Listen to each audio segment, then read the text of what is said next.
So let's talk about that, right? So you started really writing songs a few years ago, A few years ago. right?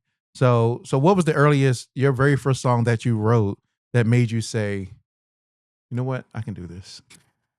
None. He said Spiritual. None. Like none. spiritually, it's None. strange because originally I wanted to be an R&B singer in high school, and then that was a journey. My high school choir director told me I couldn't sing, I shouldn't pursue music. I was never given solos, etc. So then I ended up going to college somehow, and then doing classical music because they said I had a knack for it. So I've been tunnel visioned on opera since I went to college, and then randomly, the spirit, God, the universe, mentioned to me to work on an album. And so I listen. I believe in listening. And so I would just wake up every morning. I think my earliest recording is like 2021. And I would wake up every morning and just write, and then, or pick up my phone at work and just melodies first. Because I kind of, were they melodies from heaven? they were from somewhere. When I listen back to them, I'm like, this is horrible, horrible. But A Day is actually the very first song that I wrote.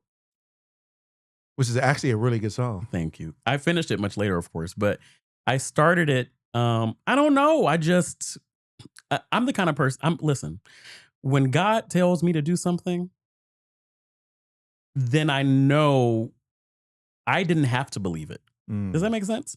So nothing I did I thought was good. I thought these were just things, but I knew God told me to do it. And so it's going to be the right trajectory for me because I'm being led to do it. Even though it's scary to do, you have to do it anyway. Do it afraid. You do it anyway. Listen, you do it afraid.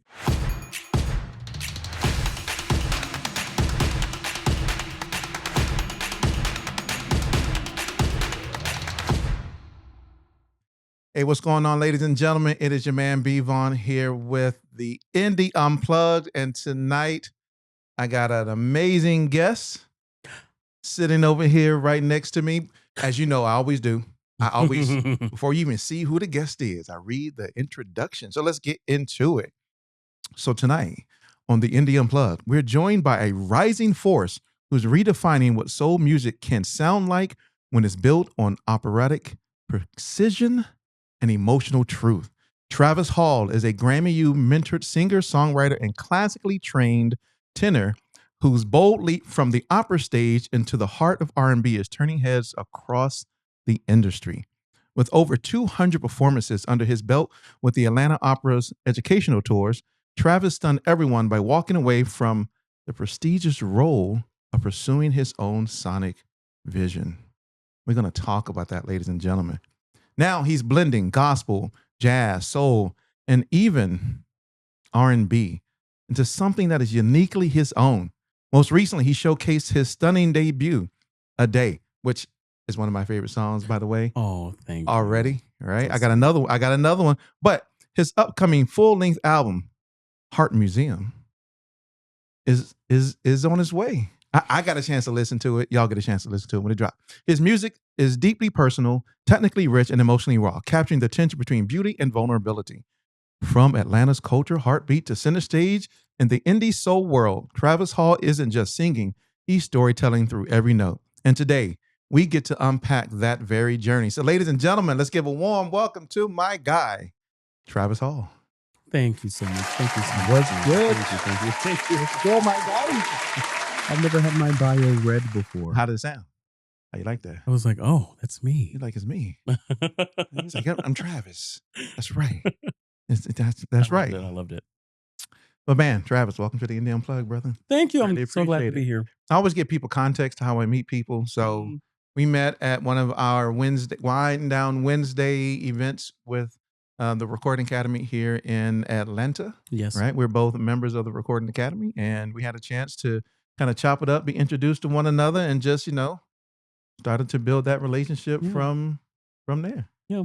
So, and he's here today to kind of chit chat and talk about his journey and do all those stuff, right? He's excited. I'm excited. So let's get right into it. Break it down. So Travis, can you just take us back to your upbringing? What kind of household did you grow up in? What type of music was playing, right? How did those early experiences shape who you are as a person and as an artist?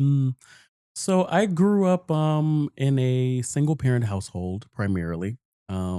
minus the first 5 years of my life. And my mother had me at 30, which was later than most people. I remember being in elementary school and everyone's parents were like younger than my mother. Right. So my mother, being that she had me at 30 and was born in 1964, she primarily listened to the oldies, 60s, 70s music, 80s. And so I'm the only child. And I think my closest cousin to me is like 10 years older than me. So I didn't really grow up around anyone my age. Okay. So I only listened to old school things. And so, that primarily influenced the music that I love. So the music that I love, and I kind of write basically 60s, 70s music automatically. It's like, it's mainly all I listen to. So how did that impact you as being the only child growing up? Because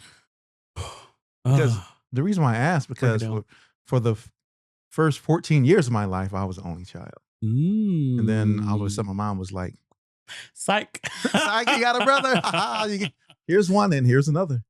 So, like kind of the same situation. When I was growing up, I had cousins that were like my brothers and sisters, right? And so I hung out with them the most. But so how did that influence you or impact you growing up without siblings? I don't really know in comparison, True. Because I don't have siblings. True. But I don't know. I always wanted a little sister, but my mother really she couldn't have children. I mean, she could because she had me, but she had a lot of birth complications. And I was lucky. Yay. And so, okay. And so, I don't know. I feel like I'm hyper independent, I think, because of it. Because I don't have siblings to lean on. I basically just handled everything alone. Anything emotional I experienced, anything, it was basically me who had to deal with it. And so I think even as an adult, I value my alone time. And I think I had, over the course of my life, I had to work to understand other people, because I feel like when you grow up with siblings, you're growing up at home every day. You experience other personalities with you and other people getting in your personal space and their different personalities, and you guys being treated differently. You're loved by your parents, but everyone's treated differently. And so I had to learn that slower than most people. My childhood was basically spent gaming alone at home and just doing things alone. My mother was very overprotective, and so I didn't really hang out with other children that often.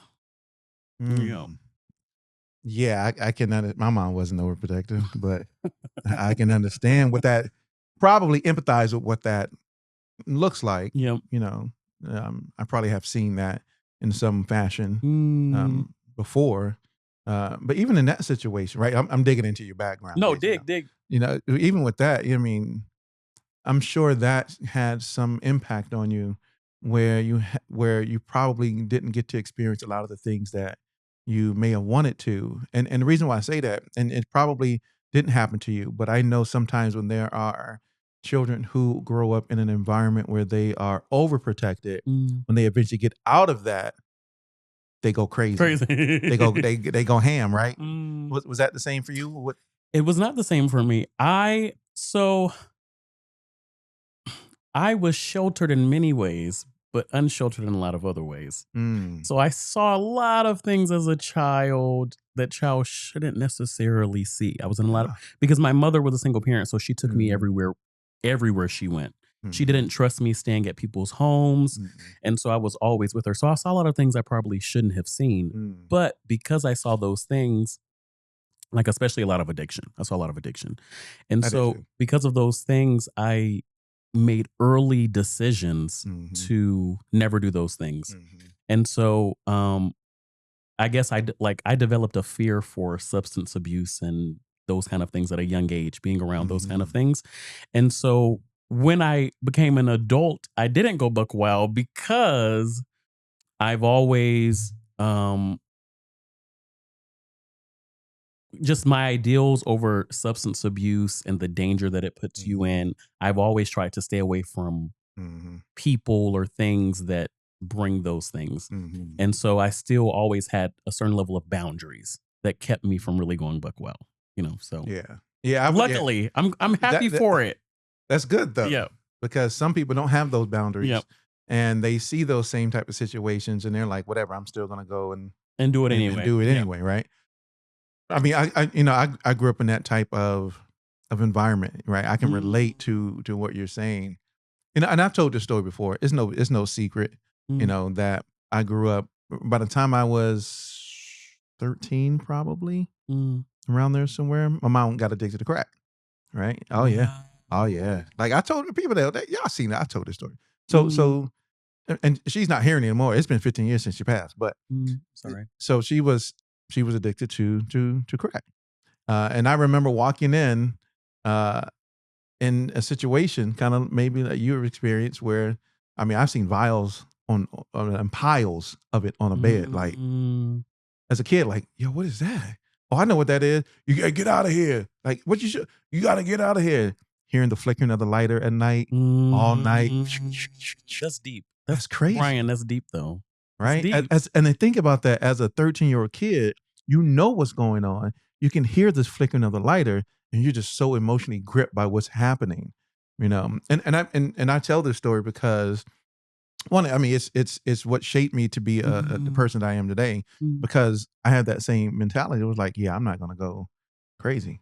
I'm not doing any of that because I seen what it did. You see the trajectory. I saw what happened. Yeah. And I saw the pain that it put my mom through and what she had to traverse to even get out of that. And I was like, yeah, that's not something that I want me to go through or for anybody else that I know to go through.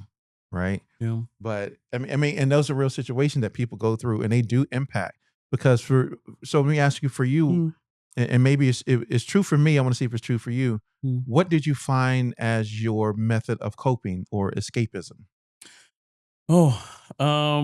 I feel like, I don't know, as a child dealing with it, I was alone, right? So I didn't have people to talk to. I was the only child. So I like to think that the main thing was I became very like hardened. Like it was hard for me to be vulnerable, which is also why the album is very important in a way. But it was hard for me to be vulnerable because, I wasn't able to express things. And so I just held everything in. And so, which kind of crippled my emotional dialogue because when you only grow that by discussing things. And if you're not discussing things, then you're. And so I think that was primarily it. I primarily hardened myself due to it to survive. And then I just became hyper focused on like escaping. I don't know. It's hard to explain, but my escapism manifests itself in activity like hustling and grinding. And I knew that I had to go somewhere else, because in my family, substance abuse, I feel, has stunted so much growth, so much potential. Oh yeah. And I wanted to realize mine, right? So yeah. Mine was music. So when things was happening with my mom, music was how I dealt with it. Yep. Whether it was writing, singing, which I'm not. Right, we talked about this. Not doing right, or doing something with music in my room, playing music, dance, doing something, because that was a way for me to deal with everything that was happening. Like my mom went to jail on the day that I was going to go to King's Dominion in Virginia, because I'm from Virginia, to go to King's Dominion on a field trip with the school. She was going to jail. I mean, wow. As she was going to jail, I was going on the field trip, and I didn't know if she was going to be home when I got home from the field trip. Did you know? And she wasn't home. Did you know that she was going to jail? Yes. She knew she was going to jail. Well, and to me, that was a big thing too. When you worrying about Are you gonna be? Is your parent gonna be present? Mm-hmm. Are they gonna be alive? Are they gonna be? It's heavy, Heavy, right? I almost started off real heavy, like, right? But, but you know, and the reason why I talk about it is because it shapes us to, and so that's where my love of music came from. Was from that. Yeah, my dad was a street corner singer, right? And there's people in my family that sing. I've never met, but supposedly are famous that sing. We can talk about later. But that was how I escaped. And so I was just curious for yourself, how did you deal with that, being in a situation where you saw those things taking place? Because as a child, you got to figure out how to deal with it, especially if you don't have anyone to talk to confide in, to share those emotions with. If it's just, and at that time, it was me and her and my stepdad. And I thank him today for that. Because if it wasn't for him, I would have been in like a foster care, or a relative would have had to come get me. Because my mom was in jail. I couldn't be at 14 at home by myself, eating Rice Krispie treats and, you know, rice and ketchup. Couldn't do that. Government cheese. Okay. I don't think that was a good look. They were like, nah. Yeah, nah. What's gonna happen to your son? He has somebody at home. Okay. It's a blessing. It was a blessing. Yep. So talk about, how did you get into music? Right. What was that moment that? I think there were a number of them. You know, no one in my family does music. I do have an aunt who sings wonderfully, my Aunt Ruth. But no one in my family like does music. And so again, my mother taking me everywhere with her, it was I and the radio. So I listened to the radio a lot and I would sing along to it, and she would turn it down and try to catch me singing because I was very shy as a child. Me too. And I would be like, so between the radio, Disney films at home, which I love singing to. All right, let's talk about, wait. Sorry, ladies and gentlemen, we're going to segment for a moment. Let's talk about these Disney songs. We'll get into the rest of it. Yep. But all right, what's your favorite Disney? I'm a Disney guy. Really? Yes. Most people don't know that. I'm a Disney guy. Favorite Disney? It's like a tie between 5 different movies. That's too many. 3. Can I do 3? Wow, you can do a 3. I love Sleeping Beauty. You're gonna be like, what? Sleeping Beauty? I know. Love Sleeping Beauty. I love the soundtrack, I feel like, primarily. I mean, I love the movie. I also love Hercules. Love Hercules. Hercules is just great all around. Who's the gladiator? Hercules. That's right. Listen. Love, and then wait, let me see. Let's say Pocahontas. Wow, the Blue Corn Moon. The Blue Corn Moon. All right. You think you own whatever land you land on. The earth is just a dead thing you can claim. Blue Corn Moon. Listen, okay. You thought I was going to say Lion King. Lion King is mine. It is. Everyone's. Yeah, I love Lion King. I just love the soundtrack to Lion King. It's a great soundtrack. So Lion King, yes, is there. Beauty and the Beast. Love Beauty and the Beast. Beauty and the Beast. Every song in Beauty and the Beast, I think I know. I always say the line, "It's so peculiar, wait and see," which I think they say at the end of Something There. The song Something There. It's so peculiar, wait and see. A few days more, there may be something there that wasn't there before. I love the songs in Beauty and the Beast. Love Great music. Great. Yep. And what's crazy is I'm not a big fan of the movie, but I do like some of the songs in it, which was Aladdin. But I like Aladdin, but then the next one has to be Little Mermaid. I love Little Mermaid. So my top 3, like I have Little Mermaid. My kids know. Break it down. Like I got Beauty and the Beast, the live action, and the Disney movie. I got Lion King, the live action. I haven't actually seen the live action though. But I love, my number 1 movie is Beauty and the Beast. I love Beauty and the Beast. I love it. I saw one with Audra McDonald as the dresser drawer, which was on Netflix. It was on Netflix. That's how a number of moons ago. Anyway, sorry. Once somebody mentioned they love Disney movies, you're like, and I love Aladdin too. Is that the one with the dad with the gold, the hand of gold? What? Aladdin 2? Oh, or 3? I don't know if I've seen Aladdin. It's one of them. For some reason, we played Aladdin 3 a lot in my household. The one with his dad. I don't know. Original with Robin Williams as The genie. Genie. Yeah. I don't really remember that one. Yeah. And the Snake Man. Oh, the Snake Man is the second one. But then you got like Jungle Book, right? Is that Mowgli? Mowgli. Yeah. I don't remember. Oh, I've seen Mowgli. It. It's like itching my brain. I'm like, I've seen it. I just can't remember. I want to be like you. Oh, I can't. I would get into the whole Disney thing, but we ain't got time for it. I should do a whole Disney thing. The snake and the bear. Yeah. You're bringing back memories. Hold on. You're taking me. Yes. You're taking me back. Yes. Yeah. And Baloo. Yeah, the bear. I am a Disney guy. When I tell you I'm a Disney guy, I remember Mowgli. Now, not every Disney movie I like. Same. But I'm a Disney guy. But anyway, growing up, listening radio, Disney, of course.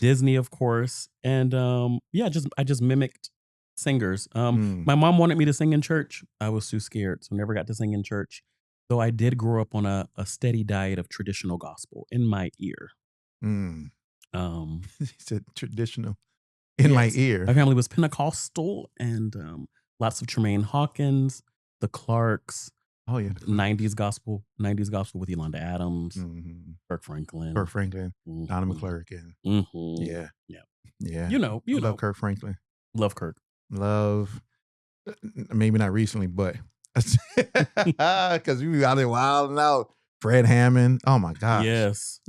Purpose by Design. I love that whole album. That was amazing. But yeah. Okay. So growing up listening to gospel, Disney, right? And so I'm sure you drew musical influences from all of that, right? So I read that you have musical influences like Mariah Carey. My favorite singer. Your favorite singer. I know there is not a song you could quiz me. There's not a song you could name that I would. What is your favorite Mariah Carey song? It's like a tie of a lot. I only have one. Really? What is it? We Belong Together? No. Fantasy? No. Really? Okay. My favorites are Alone in Love from the first album. Love that. Love Sent from Up Above from the first album. Like those first, a lot of the Butterfly, the song, that's the ballad. Is it really? When you love someone so deeply, they become your life. You spread your wings and prepare to fly. For you have become a butterfly. That's my favorite Mariah Carey song. I heard that in passing this morning when I was getting ready for something, and I was like, and I thought it took her that long to write a song so great, you know? Such a great song. What were you going to say? No, I was just going to say one of the verses from the song. You should return to me. It was truly meant to be. But listen. That's favorite Mariah Carey. Now, the only other song I like by Mariah Carey is One Sweet Day. And that's because she did it with Boyz II Men. And Boyz II Men is my favorite group. How does that start? You see, so that's why I'm not, when people say, how does it start? I don't say it because that means, because I didn't want to sing it and I'm not doing it. I'm not singing. But yes, One Sweet Day. Oh, I love One Sweet Day. Yeah. Luther Vandross, right? I love Luther. Aretha, Donny Hathaway, Ashford Simpson. Love Ashford Simpson. Right. So what was it about their artistry that really captivated you, that resonated with you deeply?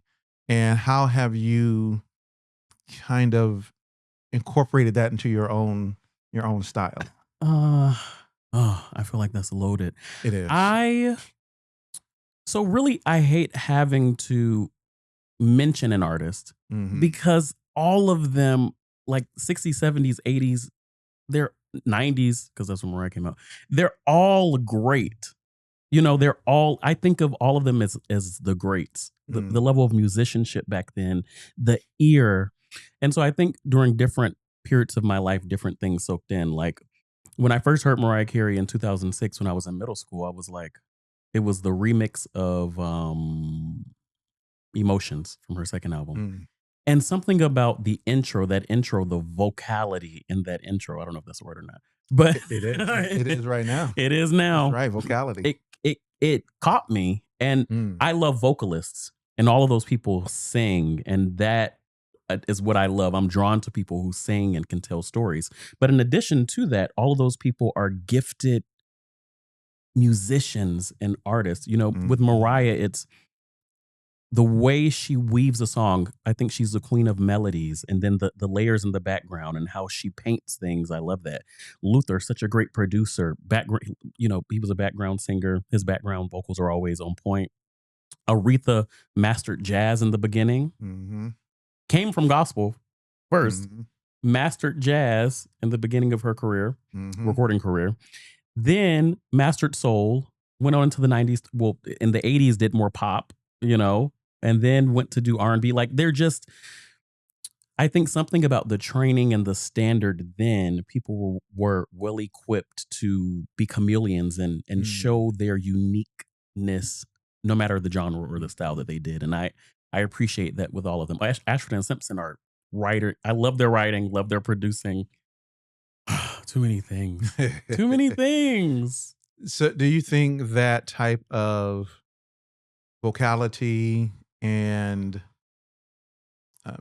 tenacity when it comes to being an artist is missing today? I do. He took a deep breath. Yes. I really do. And I think, like back in the day, or the further back you go, music, I think, was more a part of every household. Like there was a period where pianos were standard to be in a home. Well, I guess in a certain type of, but people had pianos. And then music education was better, and so I think just like I tell people all the time, I think gatekeeping is an issue, but I think there is a beauty to gatekeeping in that gatekeeping maintains a standard of entry. When everyone has entry, there is no standard. And I think that, not that there should, then people will argue, maybe there shouldn't be a standard, but I think there should be a certain level of music education before you make music. There should be a standard. There should be a standard. And, sure. And as a classical musician, someone who's been studying classical music for over a decade and just got my master's, I believe that the reason I was able to segue into the album, so I don't want to say easily because it was hard, was because I had training, formal musical training and music in my ear. And so there should be a standard. I do think it's lacking. That answers your question. And I think the barrier to entry has been wide open. And, and that's the thing when it comes with technology. When I was growing up, right? 'Cause you mentioned 2006, you were in middle school. Maybe I shouldn't have said that. I was in middle school in 2001. 2000. Well, that's not true, but yeah. I think he was born 2000, but I'm just like that, right? But when I was growing, there was a lot of things we didn't have, internet and all that, your cell phones and all that, right? So equipment was expensive, and if you wanted to get into it, you had to have either money or access to somebody who had the equipment. So the barrier to entry into that world was limited. And because there were certain standards and it was that barrier that was there. Now, of course, technology and consumerism and a lot of these different things have kicked the door wide open so that anybody, anywhere, and of course now with AI, you can now be a prompter, not a producer, a prompter, and make AI music. And so now it's wide open. So there really isn't a standard anymore. And then the question is what governing body sets a standard for what music should sound like or what it should be like or what it should contain, etc., to be acceptable or accepted at a certain level. Because, there are things that when I was growing up, there was rap music that, like we had a group called DOS Effects. They were so dope, but you couldn't really understand what they were saying. Right? Because they rap diggity, figgity, miggity, diggity, higgity, spiggity. Oh, yeah. Right? And this is that's how they rap. But they were so dope, right? There was New York. They were so dope. But today people go like, yeah, that sounds like some of the rap that's today. But a lot of the artists also set the standard. They also said, no, we don't think so. We don't think so. You ain't bring that here. Yep. You better start your own genre. Okay. That's not not coming over here. Not coming over here. I have an interesting question for you. Yes. So Billboard just released their top 75. I did not look at that list, but I saw some posts about it. R&B artists of the all times, right? I don't have it pulled up, but I'm interested in. I'm going to go to it. Break it down because I'm interested and what you think about where your inspirations are on the list. Oh, I didn't even think of that. List. Yeah. Right? Let me see. Let me go to it. I gotta actually pull it up on my do I still have it on here? I was like, we had a whole, here we go. We had a whole argument, not an argument, but a really intensive, passionate conversation in the last podcast episode. About this list. Yes, about this list. All right, let me find, I can go to, I think I know where Mariah is. Where they put my girl? But let me ask you this. Break it down. Do you think Mariah Carey is an R&B artist? It goes before Beyonce. I think she should. She's number 8. Who's number 8? Mariah. Okay, top 10. Top 10. Ding, ding, ding. Mariah's number 8, right? So you have Mariah at number 8, mm-hmm. Prince at number 7, James Brown at number 6, Whitney at 5, Beyonce at 4, Michael at 3, Aretha, who's also one of the inspirations, at number 2, mm-hmm. and Stevie Wonder at number 1.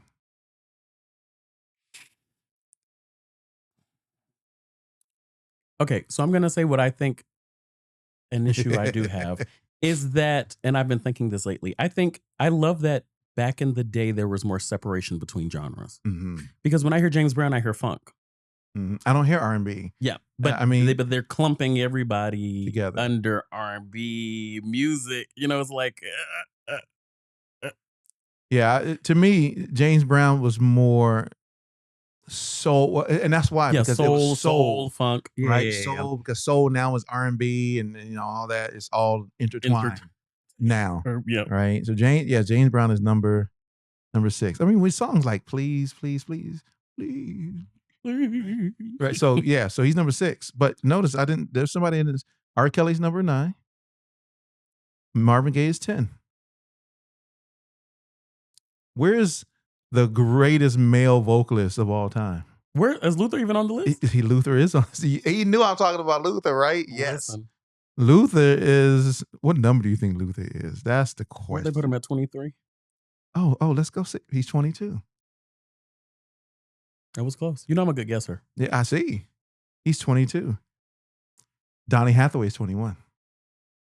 Is Donny Hathaway a better vocalist than Luther Vandross? I think they're different. I think they're different. I have a best friend who loves Layla Hathaway and loves Donny Hathaway. I think they're different. I think Luther is more versatile. I think as a vocalist. Mm-hmm. I love that Donny Hathaway to me is that gospel grit. You believe him when he tells you a story. It's raw and it's real. You know, he's been through some things. Luther is more of a beautiful voice, I feel like. Like there's beauty there. Amazing. It's gorgeous. It has that smooth velvet buttery texture. The breathiness that Mariah pulled from in a lot of her singing. So he adds texture. He adds nuance. There are details. You know, Luther's not afraid to give you some whispering vocals. He's not. To whisper to you. He will whisper them vocals quick. Listen. And then he'll be like, listen. Yes. Because I saw the Luther documentary. I have not seen it. You got to see it. Actually, I did. You've probably seen it. I did watch it. Yeah. Yeah. I forgot that I watched that. Because a lot of his inspiration came from female vocalists. Yep. Dionne Warwick, who I'm supposed to be related to, by the way. But really? Yeah. Dionne Warwick. You got all the gut blood. Well, but I don't see what's going on. That's why you need to start. But yeah, so he listened to like a lot of Dionne Warwick, Aretha Franklin, right? A lot of those artists, and that influenced him to be now. Imagine, which is why it was great to see when he paid homage to Dionne Warwick, and she was just like, "Well, the house is not a home." Yes, she was just that performance. Like, come on, Luther. Great. Music, what happened to it? I mean, people say it's still thriving. People say R&B is still thriving, but I think that I'm good at giving unsolicited opinions. I just think that there are things, just so many things. To me, in R&B, you got to be able to sing or sing. Or sang. You got to be able to sing or sing. Mm-hmm. The chords need to not be basic. The song needs to go somewhere. Mm-hmm. The writing needs to be somewhat, I mean, it can be intricate or it cannot. But there are so many components I feel like that have to be there, for it to be R&B, not R&pop, I guess. R&pop, right. So let's talk about that, right? So you started really writing songs a few years ago. Right? So what was your very first song that you wrote that made you say, you know what, I can do this? None. None. Like None. spiritually, it's strange because originally I wanted to be an R&B singer in high school. And then that was a journey. My high school choir director told me I couldn't sing. I shouldn't pursue music. I was never given solos, etc. So then I ended up going to college somehow and then doing classical music because they said I had a knack for it. So I've been tunnel visioned on opera since I went to college. And then randomly, the spirit, God, the universe, mentioned to me to work on an album. And so I listen. I believe in listening. And so I would just wake up every morning. I think my earliest recording is like 2021. And I would wake up every morning and just write, and then or pick up my phone at work and just melodies first. Because I kind of were they melodies from heaven? They were from somewhere. When I listen back to them, I'm like, this is horrible. But A Day is actually the very first song that I wrote. Which is actually a really good song. Thank you. I finished it much later, of course, but I started it. I don't know. I'm the kind of person, listen, when God tells me to do something, then I know I didn't have to believe it. Does that make sense? So nothing I did I thought was good. I thought these were just things, but I knew God told me to do it. And so it's going to be the right trajectory for me because I'm being led to do it. Even though it's scary to do, you have to do it anyway. Do it afraid. You do it anyway. Listen, you do it afraid. And so yeah, I mean, I just kind of did it anyway. And over the course of the process, in my master's program, which is where I wrote the majority of the songs, I don't know. I didn't really, I hate to say that. I don't want to say I really didn't believe in the songs. I mean, I did. I thought they were good because I wrote them. I love them, but I didn't think, it's hard to explain. I mean, I never thought, wow, I can really do this. Other people's experiences with the songs over the course of that, I was like, oh, people really like this. Oh, you guys really like this? Oh, people really like this. It was more so like I was just not even really present. My goal was, I got to write songs. I got to get this done. I got to coordinate the band. I got to figure out how I'm going to pay for this. I was hustling. So I wasn't even really experiencing, I don't think, the songs really. I just said, I have to do it. And yeah, it's strange. It's very strange to think about. Right. Because you would think, I would have been like, wow, this is a good song. It's a good song. I like this. They're literally just the first 8 songs that I wrote. Wow. Yeah. They're just I'm going to record these. Yeah. They're the first 8 songs that I finished. That I was like, oh, okay, I like this melody enough to keep writing it. And then like over the beginning, I was like, okay, I want to do 8 songs. Okay, so maybe I should do, like I have notes in my phone that are like, okay, so you're going to have 3 ballads, 2 up tempos. I looked at Luther's first album as a model. It's 8 songs. He wrote and produced all of them. So listen, Rapture by Anita Baker, 8 songs. So I was like, let me do 8 songs, simple 30-minute. So I had models, but I don't know. No, that makes sense though. Yep.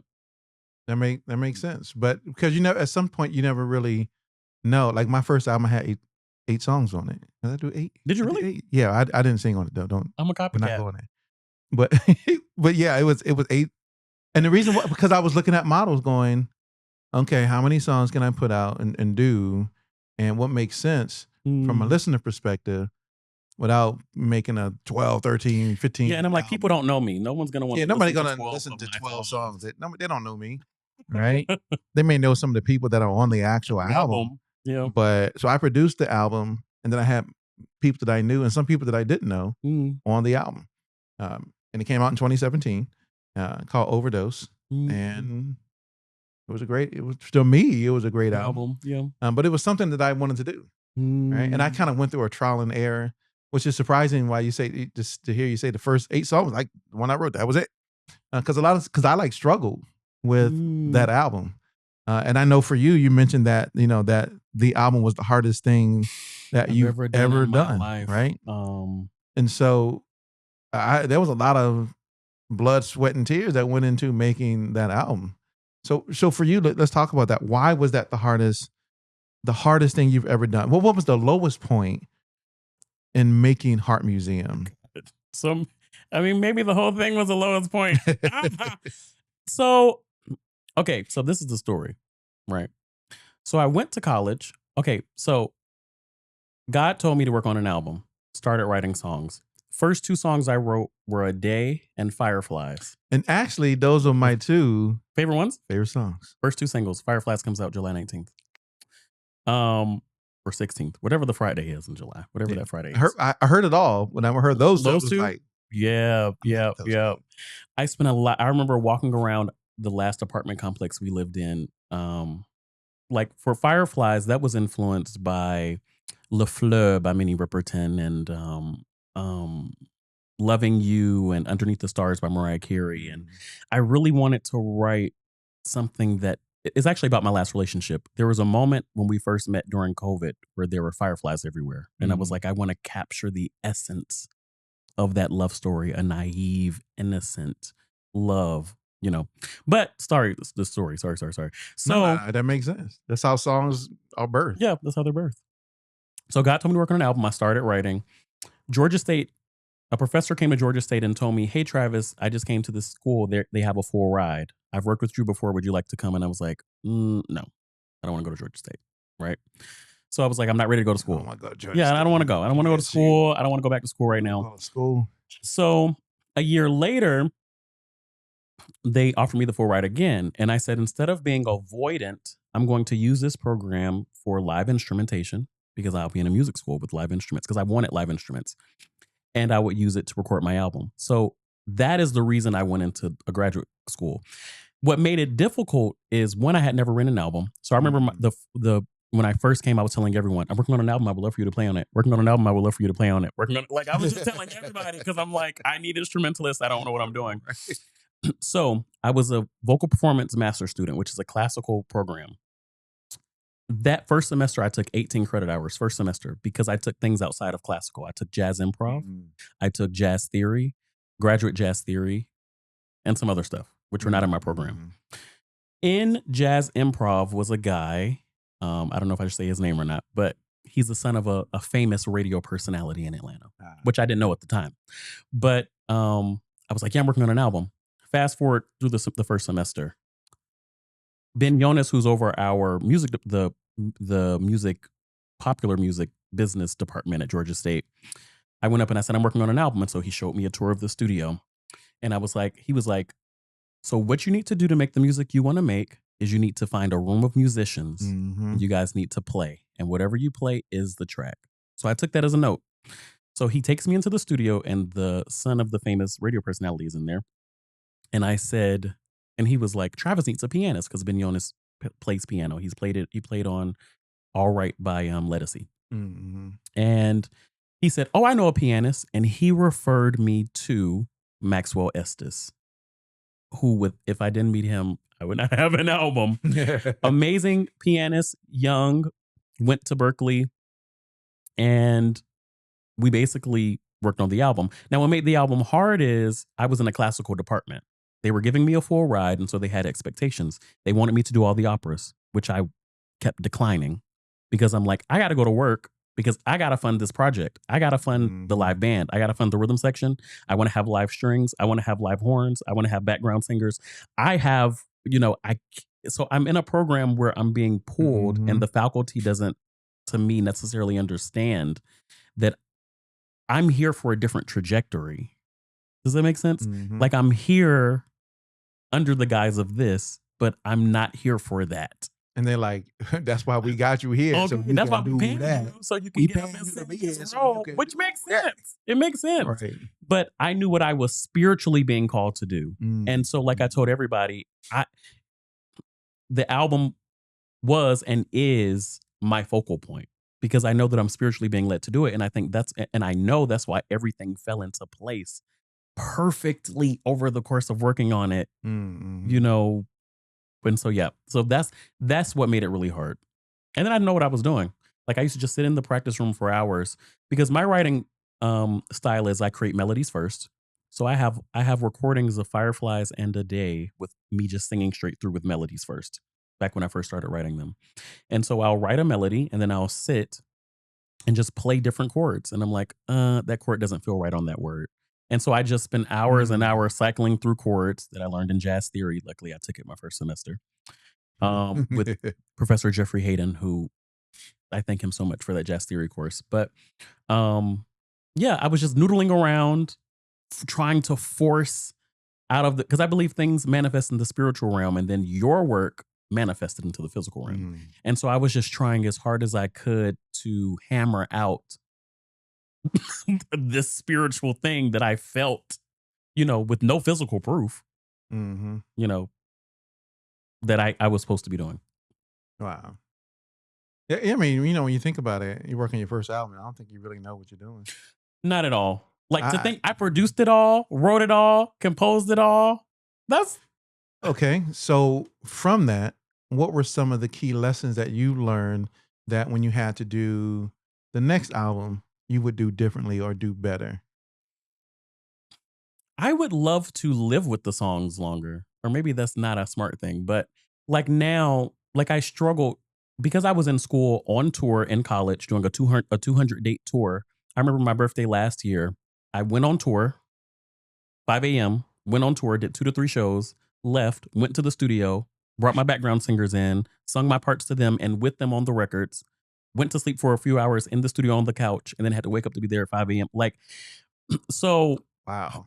I don't know if people understand how much of I worked for this album, you know, but for the next record, I would love to live because of that. I was juggling a lot of things and I don't think I really got to live with the songs in terms of performance. So I would love to live with them a little more, take them out and perform them maybe a few times in places before I record them to make it, you know, so I can actually be like, oh, I like how this feels this way. And just budgeting. I think a lot of budgeting things because I re-recorded lead vocals like a billion times, you know, like just doing stuff over and over and over and over. I don't like this drums. Can we get the drummer back on another day to redo the drums or redo this? I did a lot of that. Like it doesn't feel right. Or I'll wake up in the middle of the night and say, maybe A Day needs flute, which I still think maybe it does. And I just never got to put on there. Like these are the things that I think about even now. But listen. Right. Andre 3000, where he needs a flute. I need flute. Let's go. I need it. Let's get the tweety tweets on there. Listen, Fireflies needs flute. You know. I don't know. In my mind, you know, and my team hated me. What were you going to say? No. Say what you were going to say and I'll come back. My team hated me because people have been telling me this album was done a long time ago. Never see. Sometimes the album will tell you when it's done. A song, I believe a song will tell you when the song is done. There are certain things that take place, certain things that you can feel within the song that just goes, the song is done. The song tells you, right? When it's just like writing. My wife's a writer, so it tells you like when you're developing a character, the character develops themselves. You're not really developing the character, right? The character tells you what he or she needs and what what their motive is and how you need to write them. And so the same thing with the song, like the song would tell you what it needs. And if you pay attention to the song, it'll direct you and let you know, oh, I need this, or I need that, or can you give me this? Can you add this? Or you may want to change this up. And sometimes, you know, we get into a mode of overproduction where we like, let's put this, let's put that, let's put all these things in the song. And sometimes it may not need it. Like when I listened to A Day or Firefly, I was like, yo, this song is great. I love the up-tempo-ness of A Day, right? And it's like, does that song need anything else? Probably not. Well, there's already a lot in it. Yeah, probably not. It sounds there is a lot. It's jam-packed. Sounds great. But when you think about songs back in the day, right? Like like some of my favorite songs. September is one. Jam packed. That's because I was born in September. Come on. Right, Virgo baby. But come on. Right before Libra. Yeah, exactly.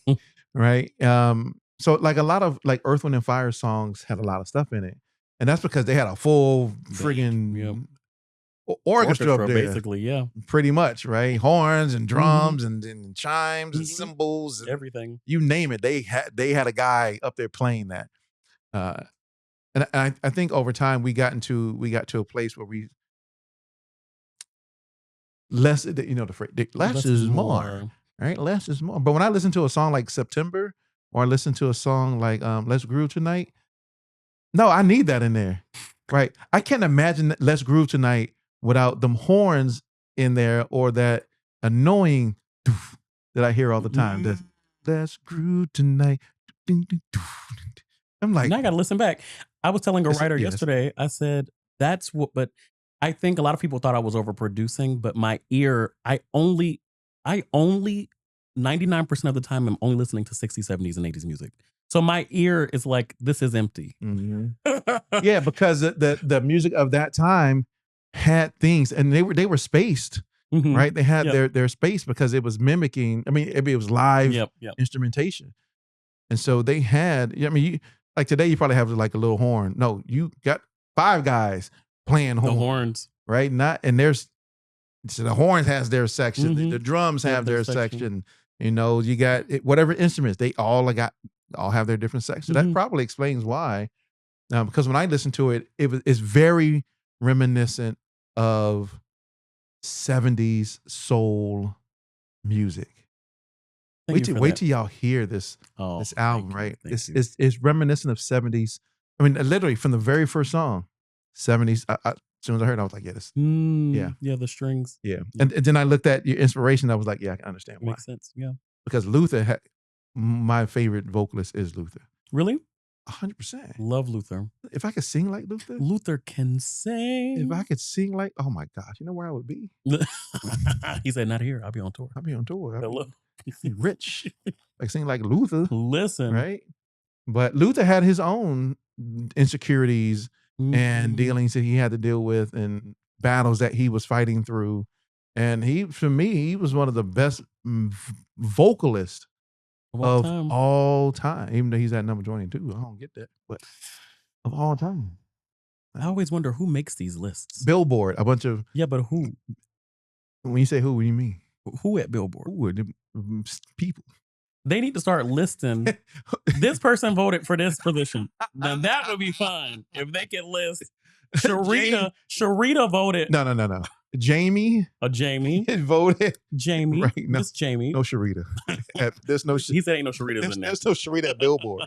There's Mary, and there's Karen, Beth. And there's Jamie and Beth. Mary Beth. And Michael. Listen. And Jim. And Mark. Because I'm like, at Billboard, not no Sharita and Malik and Khalil. Listen, they're not there. None of them. But it's definitely, so I don't know who voting for these things or who's making these lists. I'm like, what? This is crazy. Yeah. Luther? No, I don't. And even Mariah's my girl, but I'm like, it's just the ordering and the people they have. It just doesn't make sense to me. It just doesn't. It's like a soup full of people. Right. I don't get it. Have you ever felt the weight of the choice you make to leave opera singing and focus solely on R&B? Well, I just had an opera contract last week, but I haven't really left. Yeah, at the Atlanta Opera, I was there last week. But he's like, I'm still there. I'm still there because that is the thing I've built the most. So those are the biggest checks that I get. So I'm like, I can't really, like literally that tour funded a lot of stuff for my album. That's why I was like, I used to, and I know my tour members hated me. I would be like, I'm in a bad mood because I was in the studio all night last night and the next night and the next night. But I keep feeling like I need to leave it behind, but I keep running across people who are telling me to hold on to it because it makes me unique. Hold on to it. And so I'm like, instead of running from that part of who I am, I feel like now that I think about it, I'm back in a place of like embracing instead of running away from. And so I think even my PR team is like, they're like, oh, that's cool. You're opera and you're doing, and I'm like, okay, yeah. I guess it, I mean, we talked about jazz, right? From Drew Hill, Yeah. classically trained singer, trained. right? And so he does R&B. But what I love about him versus someone like, and I'll just stick to Drew Hill, like Cisco. Cisco has a range, but jazz has a range. Like oh my gosh. Some songs you be like, oh, who's that? That's jazz. And you trying to credit it to like Cisco or something. No, that's like the beginning of Beauty was my favorite. Which they never came out with a video. I don't understand. But anyway. There's not a video for Beauty? There is not. Wait, what? That's like one of their biggest songs. How do you not make? I'm confused. How do you not make a video to one of your biggest songs? That's jazz. That's jazz. No, it's not. It is jazz singing that. Oh, I thought that was Cisco. Exactly. It's jazz. That sorry didn't notice you there. Then again, you didn't notice me. So we remain passersby until the next time we see. That's jazz singing it. I hope that I can make you mine. Yeah. Really? Yes. But see, the beauty is back then is everybody in the group was talented. Yes. So it was easy to be like, that's right. Isn't there only one singer? I think that's jazz. Let me make, I say things and then I go. Let me check and see. And I always got to go, let me make sure. Let me see. I think it's, see, I think it's jazz though. I wish I knew the words to the first verse. Because it didn't sound like, I had to be very specific because I said, who sang the beginning of Beauty? And it came up Belle. There goes there's something with the thing like always. What was something, like, no. Something, some. Every morning just the same, like the morning that. Oh, it says it was Cisco. But I don't think that's Cisco. But is it Cisco? I don't think that's Cisco in the beginning. No. Verse 1, jazz. Sorry didn't notice you there. Then again, you didn't notice me. So we'll remain passersby until the next time we speak. The reason why I know it's jazz because I can hear his vocal range in there. Cisco ain't got that same vocal range as jazz. That's jazz singing that. And Cisco sings verse 2. Yes, but that's jazz. That's not going to go back and listen. Yeah. Because jazz has a certain, and I believe it's attributed to his ability because he's a classically trained. Maybe the development of the. Yeah. Yep. So I think that kept him in with, just why I don't think you should leave it behind either. But I think that is what continues to separate him and he's not even on that. None of the groups, Boyz II Men, Jodeci, Drew Hill, none of them were actually on this list because they were in a group. So, but his vocals from a group perspective is probably bar none with a lot of other groups. Well, because my man had, and I always attribute it to because he's classically trained.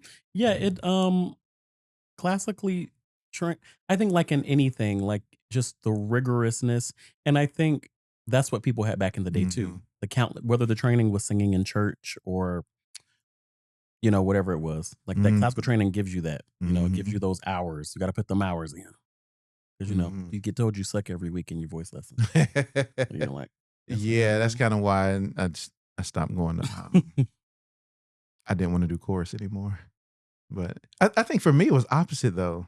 Break it down. Because when I was in middle school and in high school, they always try to have me sing like I remember having my high school choir teacher go, and I don't know if they back in the day, I don't know if they still do it, but in my school they did it. Everybody would be sitting there and the teacher would go, she would be looking at everybody because she had to determine who was going to go to the state championship, like the state performance. Yeah. It was the All Virginia State Choir, whatever thing was. All state. Yeah, all state. Yeah, it was all state. It was all these schools. And she had to make a determination. And she was like, everybody can't go to state. Can't send the whole school. Y'all had a big choir. You can't send every tenor, alto, soprano, bass, baritone. You can't send everybody. So she would sit there and go. I remember she was looking at the tenors.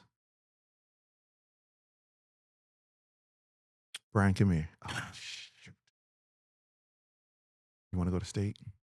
I'm looking at you. Out of all the tenors, you want to go to?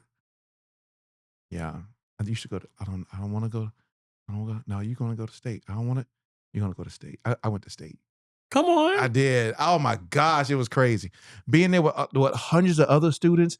I mean, there had to be like 100 tenors up there. And we're up there tenoring. Tenoring. Is that a word? I like how you were about to do it and then you said no. No. I'm not. Right. This was a number of tenors. And then they had a bunch of, and there had to be at least 500 students that comprise this massive choir. Yeah. And we had to get up there and perform. And you talking about all the tenors. And so we were killing it. Like, but she was like, yeah, you want to go to state? Shoot. So she chose me, and I think was one other of the tenors. And then she chose a couple of sopranos and altos and baritone. That's amazing, though. But I was like, oh my gosh. So I did get to experience going to an all-state choir thing. I never got to experience that. I was like, am I actually going to go? Hey, that means you were good, though. Hey, you want to sing lead? No, I don't want to sing nothing. You're a singer. You want to sing lead? You want to sing lead? You want to sing lead? No, I do not. No. But I think I've lost it over the years because I don't know. Maybe you need some lessons. Maybe I need some lessons. Maybe I need lessons. Yeah. I tried lessons, but that didn't. Ethan ain't like that either. Right. So you were talking about the album, and you were mentioning how you didn't want this album to be a bedroom R&B album. What does that mean? A bedroom R&B. Bedroom R&B, like very sexual, very. I actually did try to write one song. I think it was called Jodeci Freaking You. Silhouette. What was it called? I remember writing it outside once. A few times I tried, but I was like, no. I feel like there's a lot of that today. I feel like today the top 3 subjects are drugs, sex, and money. Even in R&B. I don't even think that's today. I think it's just been in the nature of at least since the 90s. Right. Oh yeah, especially starting in the 90s, you can release. I mean, people talked about it before, but it's like in the 90s, it was like, here it is. I mean, Jodeci kind of was like the progenitors of the, I mean, Freaking You. Right, that was the. 'Cause I'ma be a freak until the Adina Howard. To the dawn. Right? I love that song though. That song was 1 to the 2 to the 2 to the 3. Hey, and that was her biggest. That was her biggest hit. And that song came out. That song was a hit. But you think about songs like that. I mean, R. Kelly, "Sex Me," yes, which was so dope, right? Age Ain't Nothing But a Number. I mean, all these songs were sexualized. So I don't think it is today. Yeah, I think it's been that way. It's been a part of. Now, the earlier R&B singers covertly did it. Yes, they may have talked about it. You know how long it took me to realize that Minnie Riperton's "Come Inside of My Love" was really inappropriate. Like in the album cover, how she has the ice cream cone, and then I'm like, but yeah, so they did it covertly because they had to, and then the onset of 90s R&B kind of was the kick off to like all it's here. It's here. We're gonna talk about it. We're gonna put it in your face. Yeah. And so when I listen to it, I can tell it's not a bedroom R&B. Oh no, right? Because when I first met you, we were talking about R&B music. I'm an R&B singer. That's what I thought about. I think a lot of people do. They're like, oh, R&B. I'm gonna hear R&B. Like, yeah. It's very traditional. I feel like it's traditional, and I tried to get more of a current mix on it to kind of make it more current sounding, but I wanted to write with the roots. So like they're the jazz chords. So a lot of people hear it and they say, this is jazz. And I'm like, no. R&B of the 60s, 70s, and 80s had a lot of jazz. The funk, like that was, to me, jazz chords, well-written, poetic melody lines, like the lyrical lines. Those are cornerstones of R&B that I think we've lost. Yeah, so I wanted to do that. Because now you can just have a 808 and a drum and a reverse piano, and you got an R&B song. You got an R&B song. You got a bedroom R&B song. He got a bedroom R&B. You sure do. No, I may write some bedroom R&B one day, but not for this album. I used to write, and then I had somebody who stole all my songs. Wait, what? And then I didn't write anymore. Wait, have we talked about that story? No. No, that should be discussed. Nah. And maybe, need to find him, track him down. Maybe if I ever get interviewed, I'll talk about it and I'll say his name. And then maybe, we'll switch seats next week and I'll ask you that. But yeah. So for you, with this album, what's your overall intent? What do you want this album to do? Where you want it to go? And then, what's next after this? So I'm quite ambitious. So there are a lot of things. I want this album to be a representation of my writing, producing, and composing, because I would love to do that for other artists. Mm-hmm. I would love, hopefully, for the album to get huge, and so everyone and all those 20 to 30 people in the liner notes can benefit off of it and grow their careers.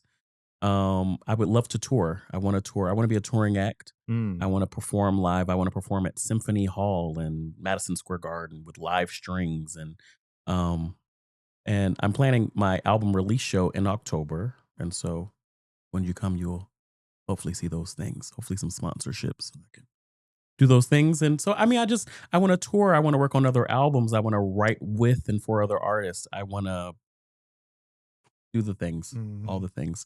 And so I'm already writing for the next album. I think I've written the title track like a few months ago. Okay.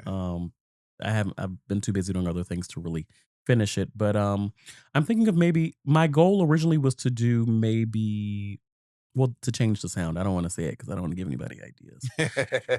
But the sound will be slightly different. Not too different, but different.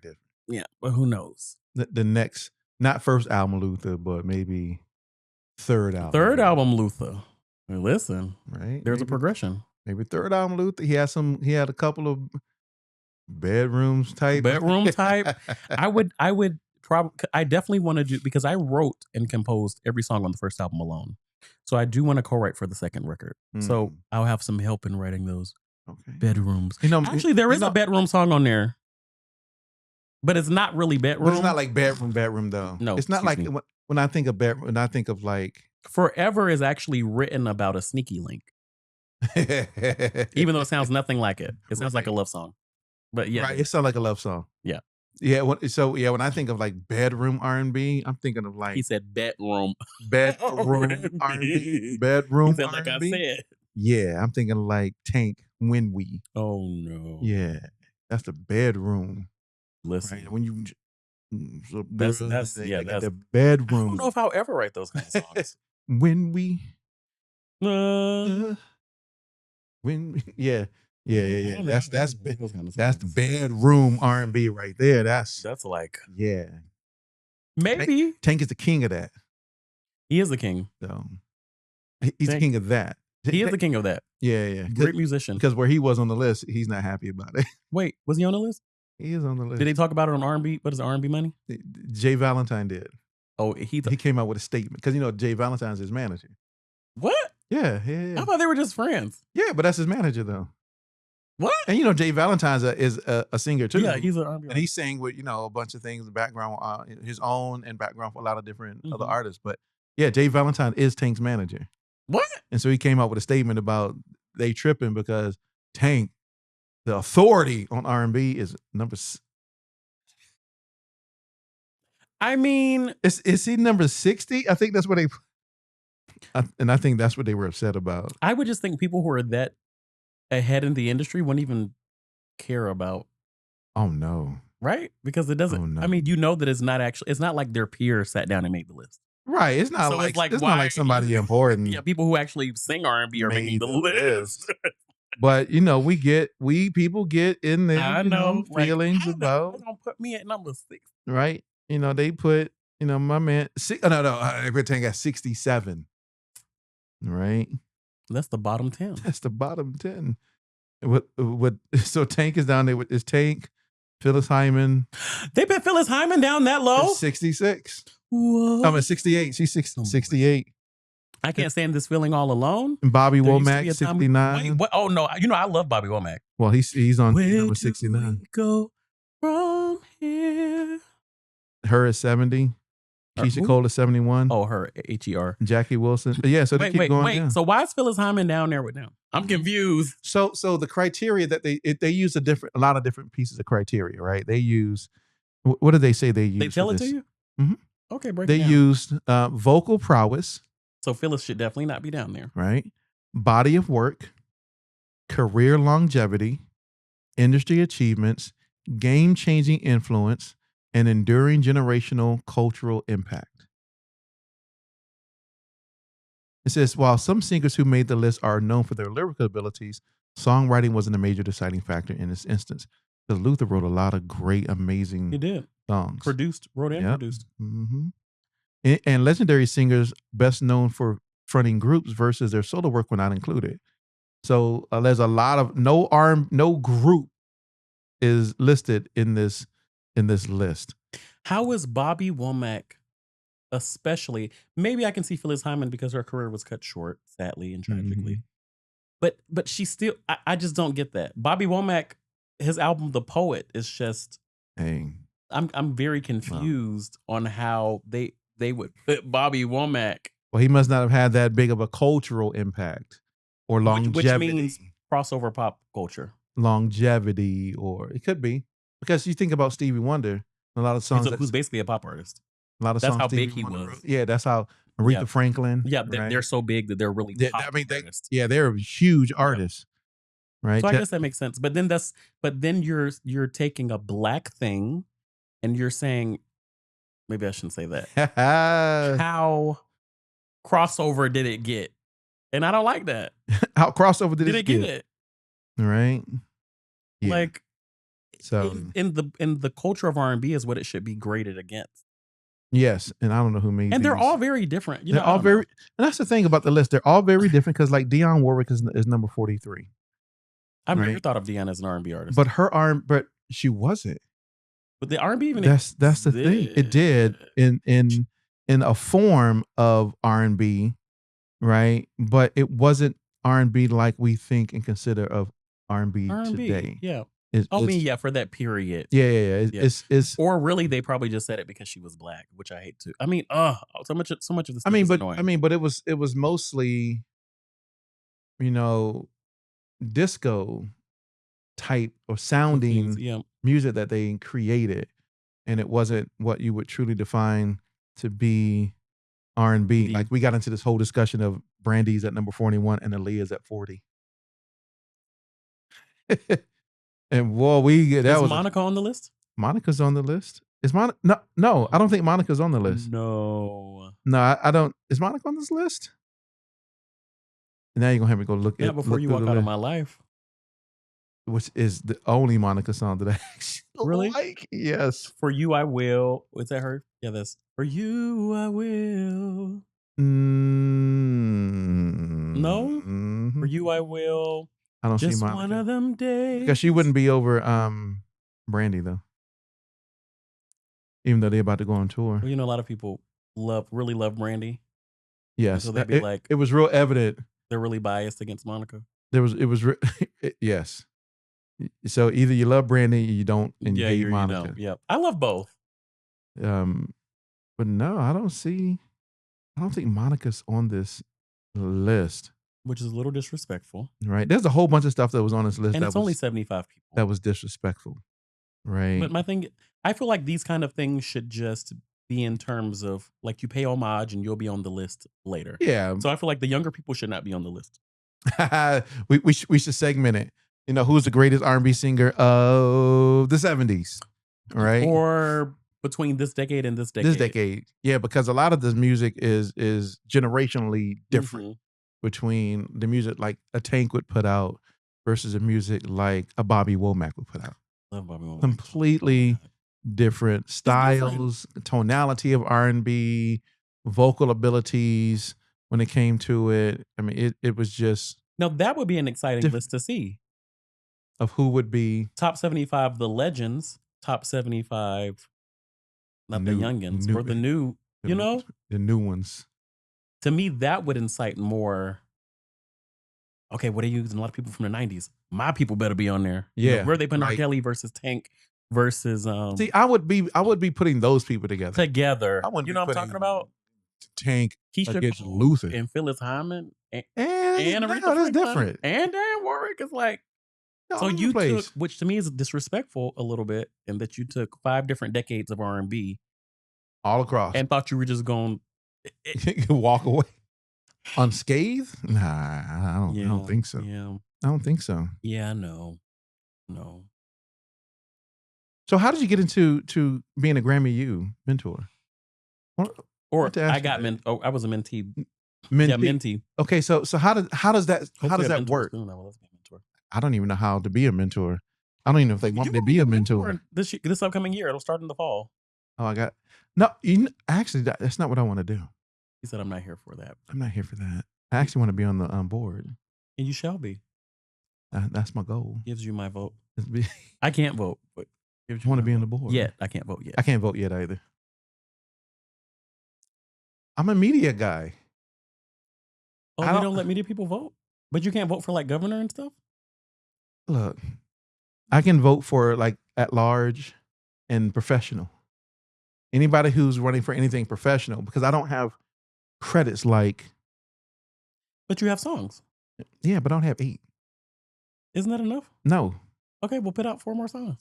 But it has to be within a 5-year period. I'll put your name in the credits of my songs so that when they come out, you're eligible. So to rectify that, I got to come out with music. So that's how you become a voting member. Is you got to have. But all you have to do is be on the song. It just has to be a credit. Right. You know that, right? So it does. It just has to be a credit on the song. So I got to figure out how to go around get some credits. But I do want to put out 2 more albums though. Oh, so, when would you like to put them out, or you haven't? I'm supposed to be working on them now. Does that mean you aren't? I'm supposed to be. But maybe not yet. So you want to do like a bedroom R&B?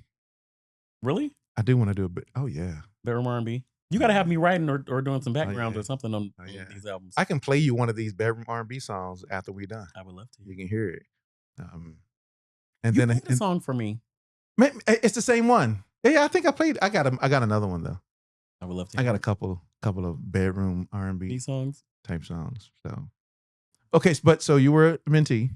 So yeah. So how did I even discover? So Grammy U, I think, came to Georgia State and for some event where I noticed that we had members at our school, and I asked this girl once during a sync event last year,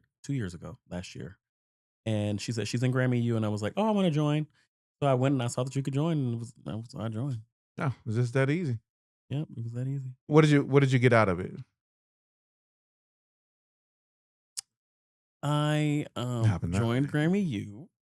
That was the first thing. And then I did go to one. I'm sure I've been to multiple Grammy U events. I went to one. I remember the first one was an Offset event, Unplugged, I think at Ray Charles Performing Arts Center, where they went through his album. And then I got an email about I forget what it is, the National Music Political Day thingy-majiggy in the United States, or maybe it's abroad, maybe it's around the whole world. And so I went to a Hank Johnson event where they went to talk to him about what do you call those things in politics? Bills. Scam. I mean, bills. Oh yeah, bills. Yeah, bills. And I met Diane, and Diane was like, "We have a Wine Dine Wednesday," and I was like, "I'll be there." Okay. So if I didn't go to that event and meet her, I would have never to the Wine Dine Wednesday. And then I was lucky enough to get a mentor. So that's the thing, right? So you get a mentor. So you apply every August or fall, and then you cross your fingers and hope that you get a mentor. And my mentor is actually on the board. Maybe I shouldn't say their name, but they're on the board, or they. You could say their name, but not unless you want to. But you never know what people want to be associated with. So, I'm like, yeah, but they're doing a lot of great things. Good. Yeah. They were a good mentor. Good. Okay. Good. Yeah. I'm just curious because I know that we have a Grammy U program, Just so like what comes with Grammy U? what comes with Grammy? Like, so Oh. what's all involved? What did you take away from it? What were some of the learning, um, things you learned from it to help propel you in your own career? Well, we have a Discord where you can network with other Grammy U people from around the country. Mm. So I feel like I gained a lot of different things from it. It's just hard to quantify. Like there's a Grammy U playlist that you can submit songs to. Hopefully a day ends up on one of them. I submitted that. So they do a monthly playlist that they do with Grammy U students only. You get a number of discounts on a lot of different things like Forte, which is I think they do lessons and stuff on there. Mm-hmm. What else you get with Grammy U? They have like a conference every year for Grammy U, but I just Oh, okay. I didn't have the money to travel there, and I think it was in New York. But they do a lot of depending on the chapter too. Mm. Like I see a lot of Grammy U chapters. They'll like go to different studios, or we get special free tickets to a lot of when artists are in town. Maybe we'll get free tickets to that. But there are a lot of things like here and there. A lot of things like here and there. Yeah, I feel like I've primarily been at the Wind Down Wednesday un-Grammy U events more than the Grammy U events. Look, I purposely don't schedule interviews on that. I don't work on Wednesdays. Yeah, That's the an off Wednesday day. that we got it. Yeah. Well, I mean, because I'm bad with scheduling and I may make a mistake, and then I'll have to call. It'll be my last day at work because I'm not missing. I'm not missing Wind Down Wednesday. I'm not missing Wind Down Wednesday. I missed the last once a month. I did miss the last one though. I didn't go to the last one. I noticed. He's like, noticed. What was that? That was last week. No, Yeah, it was 2 weeks ago. It was last Wednesday. Last Wednesday. Yep. It was last week. Yeah. I didn't go. He was like, yeah, I noticed. You weren't there. You probably were busy. I was. You juggled a lot of things. I was. It was crazy. But did I forget anything? I don't think so. All right, Travis. It's been a pleasure. It has been. See, he's gonna close us out with a nice melody. You should let me write a nice melody to a Disney song that he loves so much. That's how we're gonna end the day. I can. He can be like, there you see her sitting there across the way. That's Little Mermaid. Gosh, Little Mermaid. I can't think of it. That's Little Mermaid. How does that song go? What's the chorus? And you don't know why you're trying to kiss the girl. Yes, you want her. Look, I can't remember it. You do. Possibly she wants you to. There's just one way to ask her. And you don't know why, but you're dying to try. You want to kiss the girl. Sha-la-la-la-la-la, my, oh, my. You want to kiss the girl. Whoa. That's me back there. I'm that. I'm dead. I'm the bird. That's me. Go to shine. You want to kiss the girl. I haven't sung that probably in. Hey, see? Since I was a wee plant. He was a wee little boy. Seedling. I was like, I can't even. My brain can't even remember what the song was. I'm like, oh yeah. And the only reason why I know them so well is because I have a daughter. And when she was younger, we sang every Disney. We printed all the lyrics out, and we would sit in front of the TV and sing along the song. Sing along with the songs with my daughter. Yep. I love that. Girl would. And so we would print out the book, and then it got to a point where we didn't watch the movies. We didn't shoot. Hey, here's the book. All right, cool. Let's just sing some of the songs. We would open the book and start. The beauty of those songs is even when you listen to, like when I listen to the soundtracks, you still see the scene. Such great writing. Alan Menken, who did the majority, great composition and writing. It really is. Yeah, it really is. Well, Travis, it's been a pleasure, my guy. Yes, been a pleasure. It has. Thanks for being here on the Indie Unplugged. Thanks for having me here on the Indie Unplugged. You got to say thanks for having me here. On the Indie. All right, ladies and gentlemen, thank you very much for tuning in to the Indie Unplugged. Once again, I am your man, B. Vaughn. This is my guy, Travis Hall. Make sure you go check out. Well, tell them where, as we close out, tell them where they can find your social, where they can, the albums dropping. Yes. All that stuff so they can get ready. You may find me on all social media at Travis Hall, Hall Music. If you're on YouTube, it'll be Music with a K. Definitely check that out. I have a music video for a day dropping soon. Nice. And follow me to stay tuned. I have singles coming out, music videos coming out, and an album release show in October. Mm-hmm. I'll be there. All the things, all the things, all the things. I'll be there. Come. All right, ladies and gentlemen. Peace. Peace.